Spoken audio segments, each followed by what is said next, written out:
வரலாறு மீண்டும் நிகழாமல் இருக்க விடாதீர். நம் கேப்டன் விஜயகாந்த் நிகழ்ந்ததை நாம் எல்லாம் அறிவோம். உண்மையான மனம் கொண்ட மனிதர், மக்கள் நலனுக்காக அரசியலில் வந்தவர்.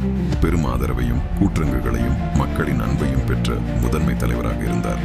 ஆனால் பின்னர் மீடியா மற்றும் அரசியல் அழுத்தத்தால் அவர் பின்வாங்க வேண்டுமானார்.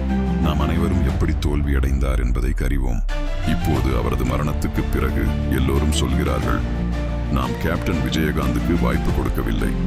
இப்போது கேள்வி, அதே நிலை தற்போது தளபதி விஜய்க்கு நடக்குமா? பதில் ஆம். தொகுப்பாக விஜய் மில்லியன் ரசிகர்களும் ஆதரவாளர்களும் சமூக வலைதளங்களில் உள்ளார். ஆனால் அதே நேரத்தில் அவருக்கு அரசியல் அழுத்தம் மிக அதிகமாக உள்ளது. இது நமது தருணம். இது மாறுதல் நேரம். நாம் இப்பொழுது அமைதியாக இருந்தால் நாளை நாமே வருந்துவோம். கேப்டன் விஜயகாந்துடன் நடந்தது போல் இப்பொழுது தளபதி விஜயை தவறவிடினால் பின்னர் வருந்துவதில் பயனில்லை. இதுபோல் நடந்தால் எந்த நல்ல புதிய தலைவரும் அரசியலில் வர முடியாது. ஏனெனில் அதிகாரம் தவறாக பயன்படுத்தப்படும். நான் மாற்றம் வேண்டும், நீங்களும் மாற்றம் வேண்டும் அல்லவா?